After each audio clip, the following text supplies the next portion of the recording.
I know. I don't know, because like I can view transcripts, so it's not just us. So I was reading it, and it's different when you hear it and when you read it, right? Like, and everyone understands things differently. I like reading, and I understand things when I'm reading.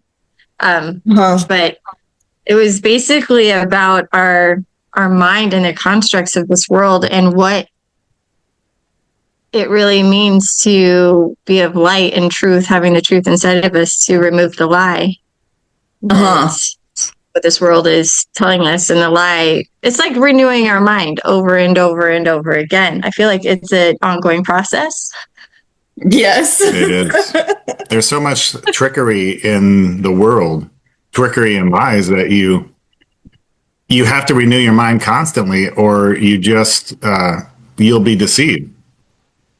Yeah, I mean, it's easy to go back to old thinking, right? Or it's almost like we forget we forget the power and authority that we have and the truth that is in us. Yeah, you know. Mm-hmm. That's true. We do. Yeah, that is so true.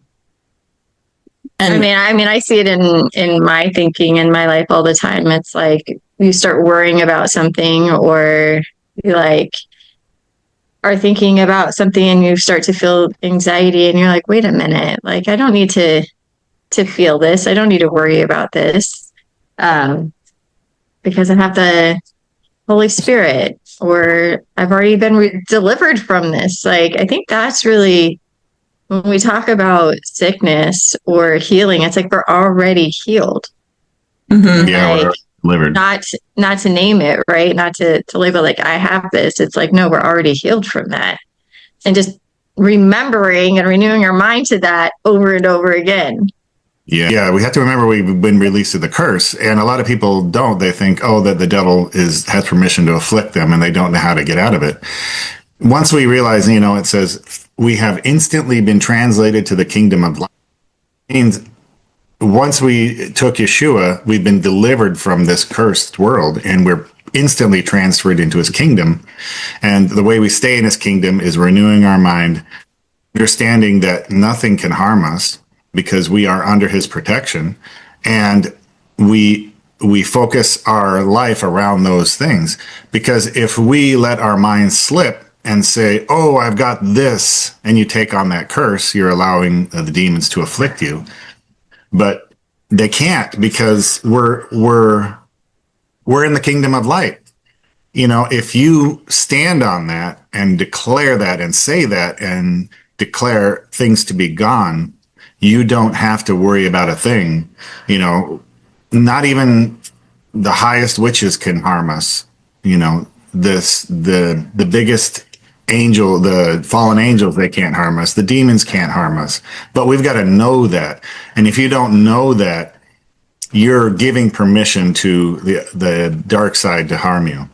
So you're absolutely right. We have got all authority and all power over this place. So let's use it. We are set I know, free. right? Well, it's like connecting the three parts of our.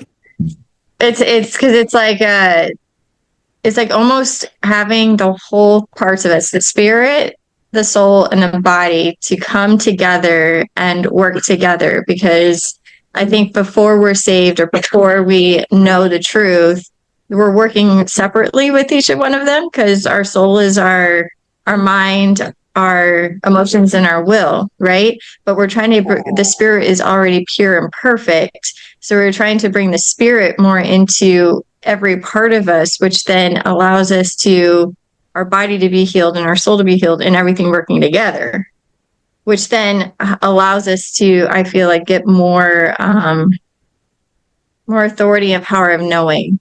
I think it's the knowing, right? Like I've got this. I know that I have perfect peace. I know that I can defeat anything. I know that I'm already healed.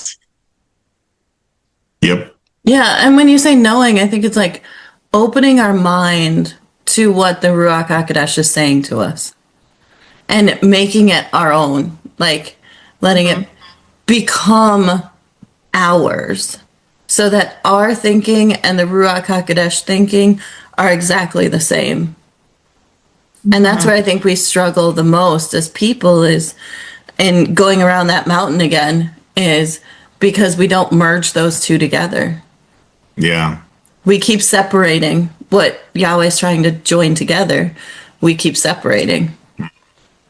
And it's probably also because his word is what we want to say more of, right? And so I think you guys being really big into the Strongs and making sure the words that we're saying, the words that we're reading from the Bible are true and accurate. So you even are more potent in what you are saying. And I think that's why it's like, I love that insert that I think it was Second Peter, you sent me with like your strong words in there. And it changes everything. And it's a deeper like knowledge about what is actually being said, because I feel like after you guys have talked about Strong so much, when I'm reading, I go to the Strongs a lot to really understand what I'm reading, because I feel like it's so watered down. You can read the Bible, but not really understand the depth of what it's saying and the richness of really what is going on. You know, because how many times can you read the same story or read different verses, but when you really read it and break it down and like understand what it's saying, it's like, oh my gosh, this is way more powerful than I ever imagined. You know, that's what we've been saying, that even going, like, I really liked the Kenneth Weiss translation because it seemed like it went so much deeper, but that's still not good enough. Like, as we've been going through the Strongs, we're like, no, it's even better than that. It's so much more powerful. And when we just change, like we were talking about this morning, is when we just change that word faith into the word truth, because the Strong's word 4102 means truth itself. So it's not, it's really not faith that people think it is. And when you go and read those scriptures and you turn them in, all the faith words into the word truth, all of a sudden you have just like a whole new perspective.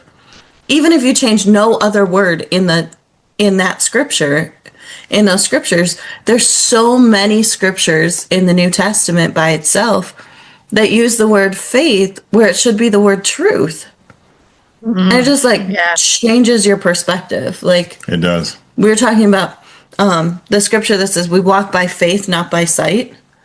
But it says we walk by truth, not by sight. Yep. And truth is truth. It's the real thing, right? It's like, right? It's the same absolute for everyone, everywhere, all the time. So it doesn't change. And faith sounds like that's something that you could have or not have.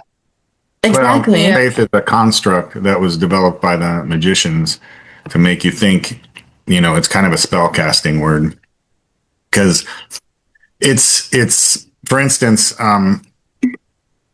all sickness and disease are afflictions of the devil, meaning that they're a demon attacking you.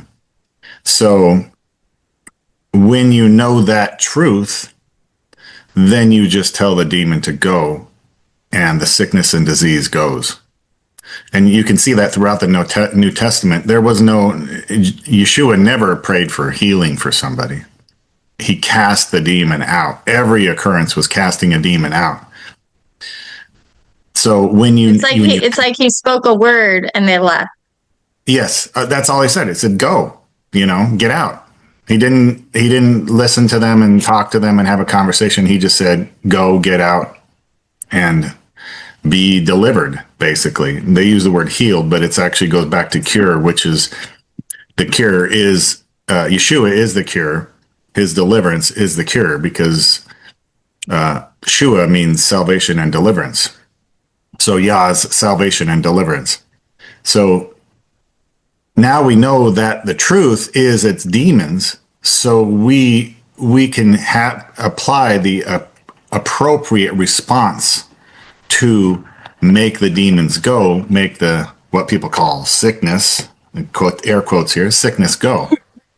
But the sickness in itself is not an accurate word, because it was added to the 1911 King James Bible and the Sickness was? Geneva Bible. Yeah, it didn't exist until the first occurrence was in the King James or the Geneva Bible in 1611 and 15 something. I can't remember the exact dates. And then around that same time, ill got changed to, instead of bad for me before that, but now it turned into sickness. And also disease, dis-ease was added around that time. So there's some nefariousness in those words that were added to the Bible to make us think that it's dis-ease or sickness and illness, when all Like something actuality, else. it's demons. Yeah. Bottom line is demons. You just tell a demon to go, and the sickness goes with it, because they're the one causing the sickness. They're afflicting you. And we discovered this when we were looking at the issue of blood. In the last sentence in that, where it says that there was healed by that very moment, I think. And if you look at the last sentence of that verse, it actually is the word for flogging, and then the healed word was cure. So why would something be flogging you that needed to be cured? And the Ruach HaKodesh showed us that it was demons flogging the person, and that's what gave the issue of blood to that lady. So once you understand that, then you just tell that demon to go, and their demon flogging goes with them. Well, what about when she touches his coat and he said, is it because he says, because of your faith or because you believe you're healed? Should it be because, like, what would that be? What did Jesus say? Yeah. So if we change faith to truth, he I guess said that would be the truth if she believed that she'd be healed. Mark 5:34, and Yeshua said to the woman, and it says the woman, specifically a wife, daughter, your truth itself has delivered you. Go in peace and prosperity, and be delivered of your demon whipping and flogging.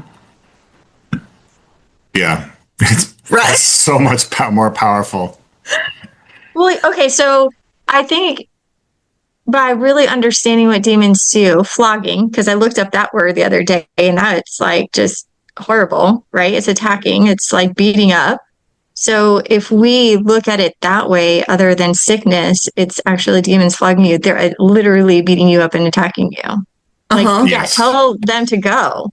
Yeah. You know? Right. Then Yes. sickness is, oh, it's just something that's happened to me. Like, it's not that serious. But if you have someone attacking, like things attacking you, we don't want that. That's serious. Like, let's say it how it is. Make a bigger deal about it. Well, and that's why the words are so horrible, is because it's actually moving us into a place of complacency. Yeah.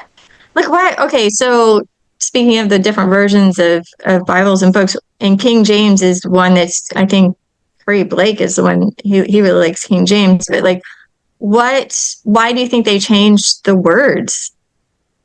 Well, it says in Is it to make it more edible for people, or give that explanation, because I like this topic.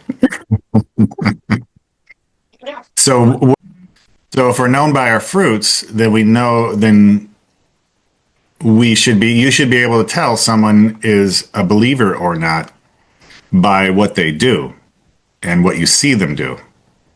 So would you say somebody that turns demons, idols into saints is a good organization? Would you say somebody that doesn't allow, child abusers to be prosecuted? no? Yep. Would you say somebody that stands behind a horrid statue that looks like something coming from the pit of hell is a good fruit? Would you say that somebody that stands in front of an altar and you can see a picture of you can see the eyes from a snake and the fangs built into behind the altar? Would you say that they were good? Okay. So, and do you know who translated the Bible? No. That same organization. Are you serious? Yes. I mean, you can do research to figure out what that organizations with those clues are. Yeah. But it's a deception, and that organization is into spell casting and magicians. They got master magicians and deceive us. It's it's actually a control mechanism that is not for the benefit of mankind. And they keep us online because it's easy to keep people. If you keep people deceived, it's easy to keep them in line and do what you want. But when people know the truth, they're not controllable because they know the truth. Well, that's also religion. That sounds like religion. Well, That's all demon nations. yes, all demon nations. Well, they're Religion? all yes, all demon nations are a derivative of the organization that I told you about. Because all the Bibles and the apps and things online come from this organization, 90% of them. And even if they don't, we found in the West that there's King James language and Jehovah Witness Bible language right in the West translation. And if you've read the West, this guy does not write in the normal language. He uses all these weird words that I don't even understand. Sometimes I have to, go back to the Strongs or look at the Passion or something like that to figure out what he's saying. And we're listening to the Bible, and I'm kind of getting the West Bible because we made a recording of it. We're listening, and all of a sudden it inserts this strange text in there. I'm like, that's not him writing that. That's somebody else. And then we compared it to the King James Bible and the Jehovah Witness Bible, and it was pretty much identical except for like one word they changed, and it was a whole sentence. And then we looked at the sentence following it, and they were from the Amplified Bible, and we're like, what is going on here? This guy doesn't write like the Amplified or the King James Bible or even the Jehovah Witness Bible.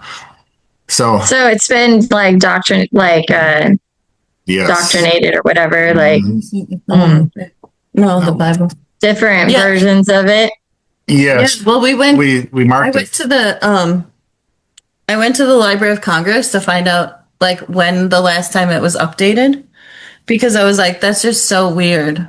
And so because it was written in 1961, and then the copyright was updated again in 1989. And in the Library of Congress, it has to give a reason as to why they made what changes they made, why they need to renew the copyright. And it says editorial revisions. Or they did editorial updates. So this volume set was reprinted in 1981. So I have one that's a 4-volume set like this that includes the West as the 4th one. And then we have a newer one that Eric got, and it has to be after the 89. And they're not the same in certain places. And the things that aren't the same are the inserting of King James language or Jehovah Witness language. Or even Amplified Bible. And there's some of that in the other version in the 81 as well. But that's how we figured out what they were inserting, was because it's language specifically from the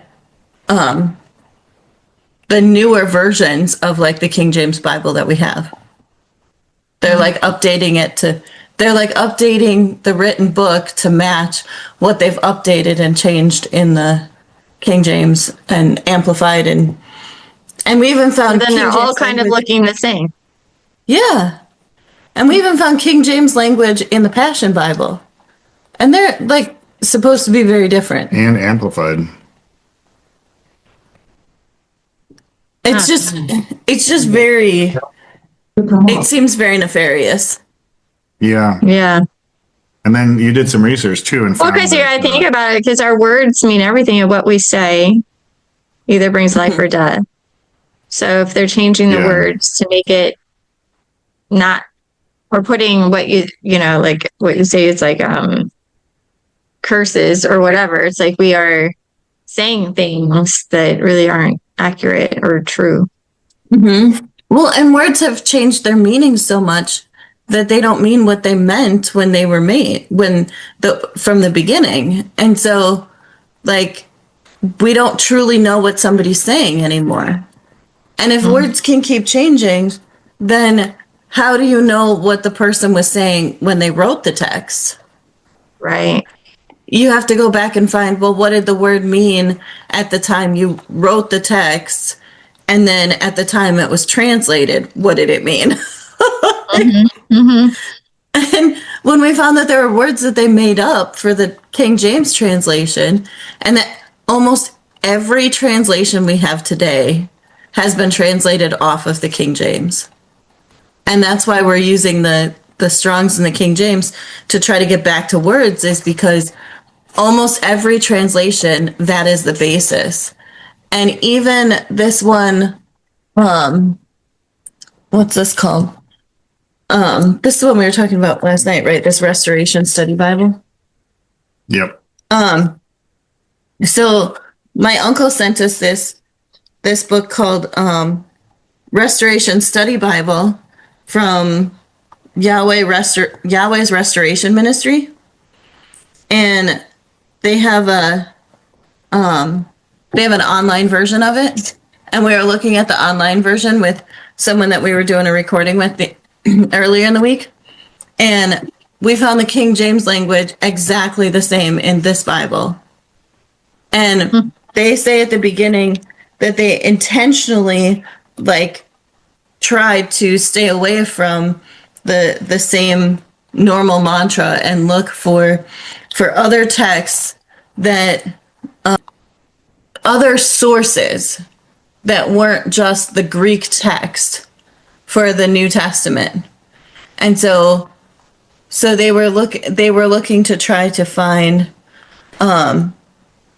sources outside of Greek to the more original languages to get them back to what the meanings were. Right. But then in these verses that actually matter, the verses that have power words in them, it's exactly the same as the King James.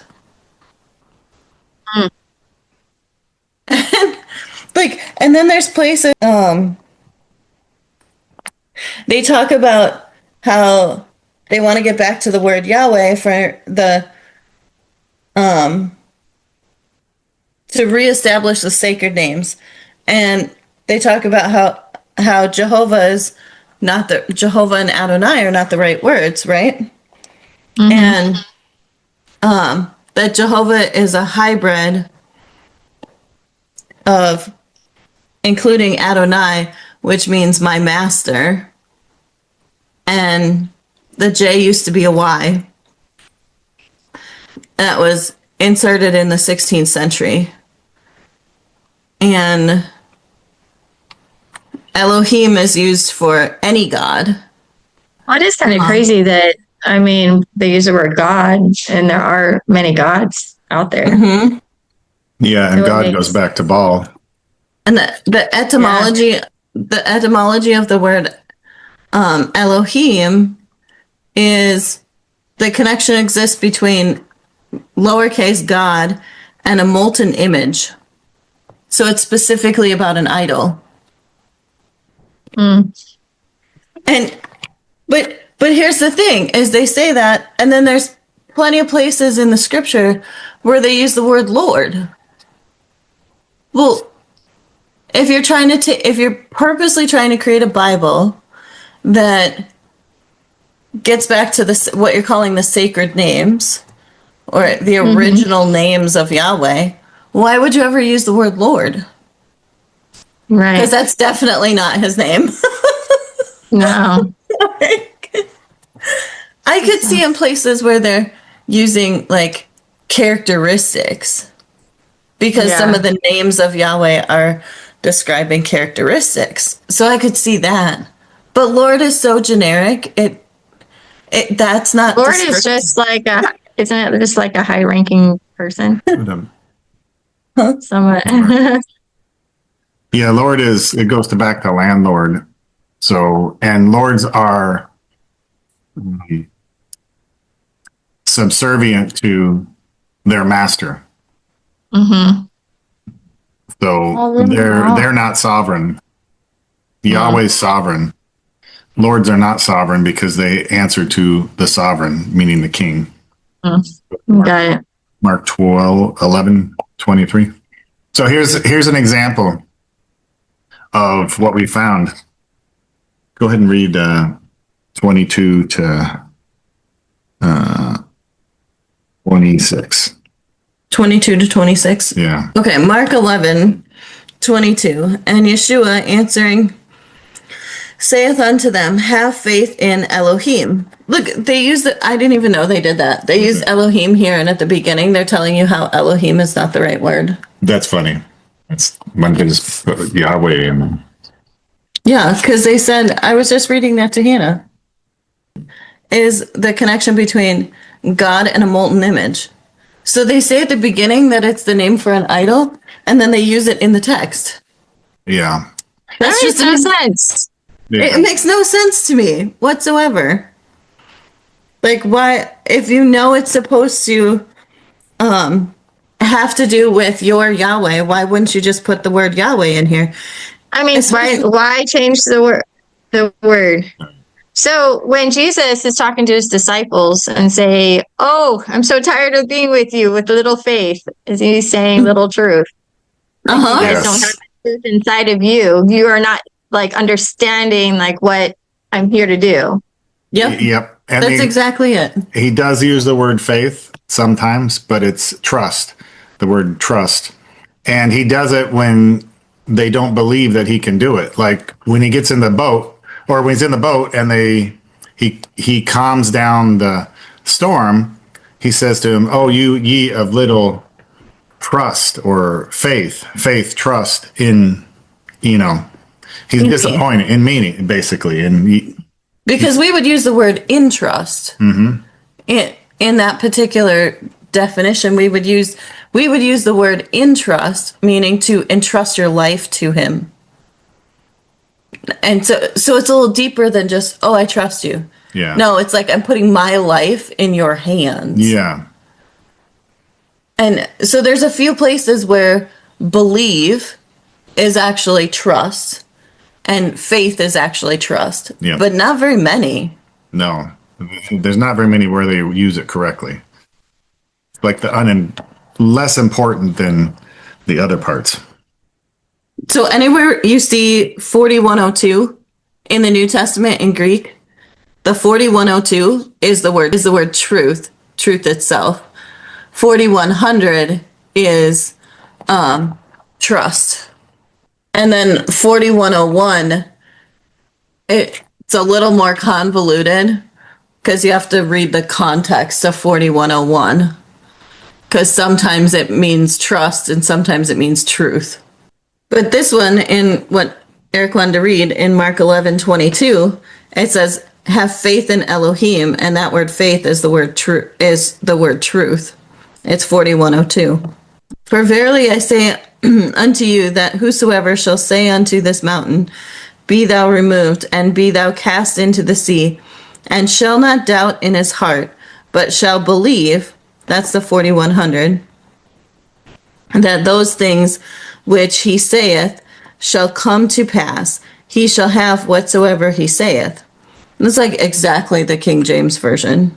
That is the King James Version, yeah. And then the Weast.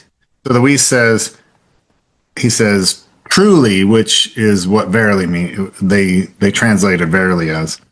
I am saying to you, whoever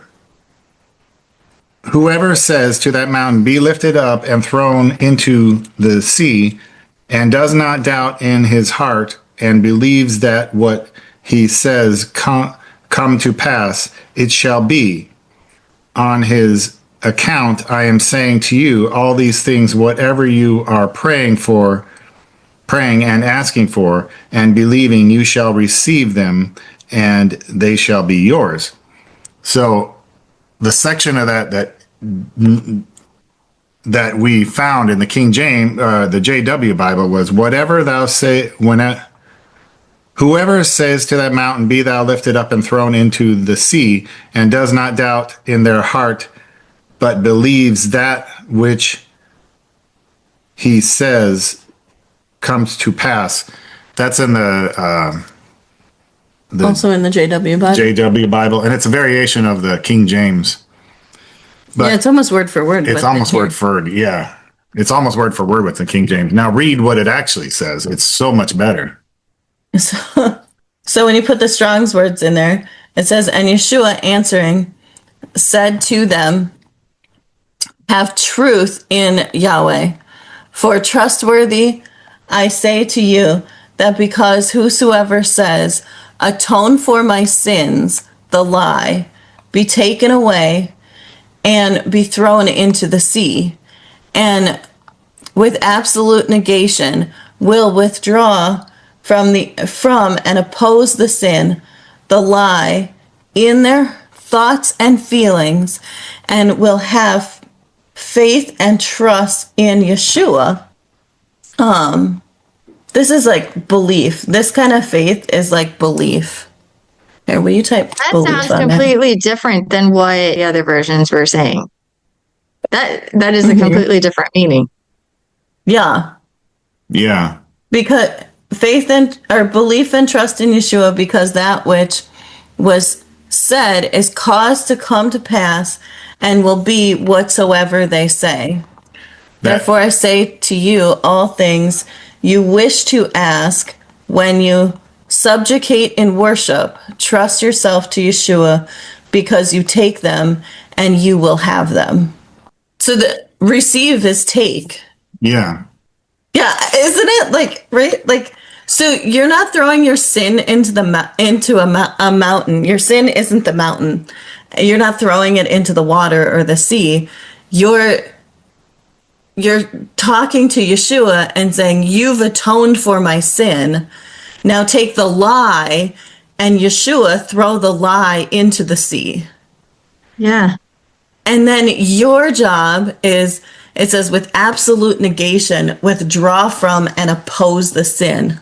Yeah. Which is the lie. Like everywhere where it talks about sin, it means a lie. So anything that's the opposite of truth. Mm-hmm. And so anything that doesn't line up with Yahweh is a lie. And that is what sin actually is. And people focus so much on sin being, your action. behavior or some kind of action or just a thought. And they focus so much on the flesh. But anything that is not true is actually sin. Mm-hmm. Like, that's just crazy. It's so good, but it's so crazy to see how the teaching in churches and denominations it just really confuse you and make it so you really don't know what it is that you are supposed to. Well, it's almost like they just keep you small, keep you underneath the truth that is really there. Very much so. Focus in the soul realm and focus on the small things instead of really stepping into the power and the truth that Yahweh is and what Yahshua did for us coming here. Because that was, and that's what I've told people. That's what I've told people for years is you're so focused on the minuscule. Yahweh doesn't care whether you're swearing or you're sleeping around. They're both wrong. Yeah. Yeah. There's no, you can't be parsing out these different things that you're calling sin and saying, oh, this one's going to get you into a deeper part of hell than this one. No, anything that's a lie is actually going to take you away from Yahweh. His concern is to elevate us to a higher level of thinking, not Right.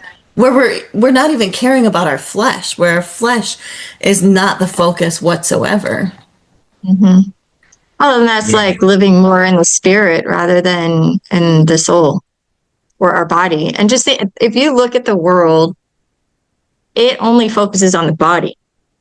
The world focuses on the body. That is the lowest tier of everything, right? It is. Let's keep everyone focusing on their body and like what's happening to their body rather than living in the spirit where you're already perfect and your thinking is higher and the words you say are going to be more effective. Yeah. And I want to go back to something that also is important here. The sin is a lie. So that is why our reality is focused on only telling us lies. Everything we know, they don't want us to know any truth. A lot of the way we view the religion is it's all a lie because it's not about being saved.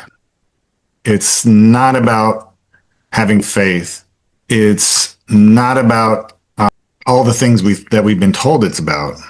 It's about having truth and acting with authority.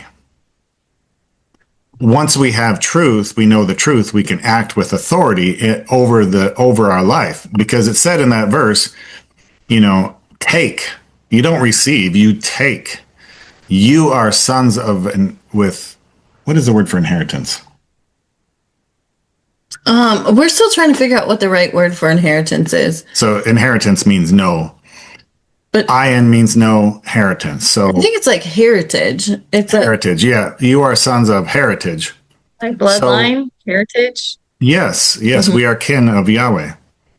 So we now have all of Yeshua's authority and the Ruach HaKodesh's power in us. So we need to take the kingdom by force. And, a lot of people when they pray, they're like, oh, God, please help me, heal me or something. And that's the mantra, the religious mantra. But the actual truth is you say, well, I've got Yeshua's authority in me. So demon, get out and you're delivered. It's a lot different than they tell you it is. But if they can keep people in a subservient way. Well, it's not a wishy-washy kind of prayer, wishy-washy. Oh, help me, please. Can you do this? It's like, I think Yahweh wants us to command and demand things and take what is already ours. He's like, yes, it's already given to you. Why? What is this silliness? Like we need to speak in that way. The one thing that always gets me, like, reading about Yahshua and the way he preached in the synagogues and stuff, and they're like, who is this? He has this authority. His authority that he speaks and the way that he speaks. And it's like, we all get to have that too, like of like speaking truth in an authority and not any other way, because that is what was given. Like, we already have it. Yes, we got to start acting like sovereigns. And a lot of people don't even know what a sovereign is because we've been dumbed down to the fact what a sovereign is. But Yeshua walked on this earth as a sovereign. He knew truth and he acted accordingly. Because when you're sovereign, you don't answer to anybody but Yahweh, because Yahweh created this realm. So when Yahweh owns everything in this realm, since he created, it's his. So a sovereign means that you don't answer to anyone except Yahweh. And just think of how easy, or maybe like if we just listen to Yahweh, it would be a lot easier because we would be acting like sovereigns. We would be taking authority. We'd be like, oh, this is Yahweh's, so this is what was going to happen. And people don't realize that they've been taught to be slaves. So they act like there's a government that's over them. But a sovereign looks at it differently. A sovereign looks at it like, well, I am responsible for myself, and I am going to not harm anyone. And I am only answerable to Yahweh. And that's the difference. Because And that would make you have no fear about anything because you're yes. answering to the Almighty Yahweh. Mm-hmm. And Yep. it doesn't matter, like your flesh doesn't matter, nothing matters. And I think that's probably why Yahshua was able to stand on the cross like he did, because he's like, he probably felt pain. I think we talked about this, Sherry. Like he probably felt pain, physical pain, but it wasn't, that wasn't the unbearable part, right? Like that's probably nothing compared to what the real sacrifice that he did for us. The physical pain was just, it's probably just there. Well, and I have to wonder if he really did feel any physical pain. Like when we get those scriptures really translated, I think we'll have a better idea. But yeah, that would because that's what people think about is the physical pain. But really, right. Because pain comes from a demon. And if there's not a lie in him, there's not any particle of darkness in him, could he really feel pain? Yeah, this brings up a good point, because that's a good question. There was a time when Jesus wept, and it's a very short scripture when before Lazarus was risen from the dead. And he wasn't weeping because Lazarus was dead. He was weeping because his children didn't know the truth that he was the Yahweh, and he was there and he could do this because they had no faith. He was crying because they didn't have any truth. So they were not acting as sovereign. I was back there knowing what I know now. And there was 4 days that Yeshua waited to raise Lazarus from the dead. If I knew Yahweh, then I'd be like, oh, well, Yeshua said that he's going to come back and raise him from the dead. Okay, we're good. When he rises, hey, he's ready to be raised from the dead. He's tired of being in there, right? I'd be like, whatever, get him out. But they were so concerned, and they were mad at Yeshua for not coming back sooner to raise him from the dead. Is it any harder for Yahweh he created everything? Is it any harder for him to raise him from the dead 4 days later than one day? I mean, they could have literally burned him up completely. Yahweh could have recreated his whole body. It's easy for him. It's, he speaks it and it's done. Yeah. So that's because he knew the truth, and that's what we want. We want to know the truth. And that's why we focus so deeply on trying to figure out what is the truth of this realm, because Yeshua walked in it every day. He knew everything. He knew everything about this realm because he created it. It's easy for him. And then he taught his disciples those things. And that's why they were able to do the great and wondrous things that he did. The difference being is we don't have that knowledge, and we can see where it's been corrupted. That's why we're seeking truth. Yeah, I love it. Okay. Well, it was good talking to you. Yeah. Oh my gosh. This is a good conversation. Like, I want to make living in this realm like not as drudgery, like if we see how Yahshua walked on this earth, how nothing affected him, I want that. Yeah, exactly. We all want that.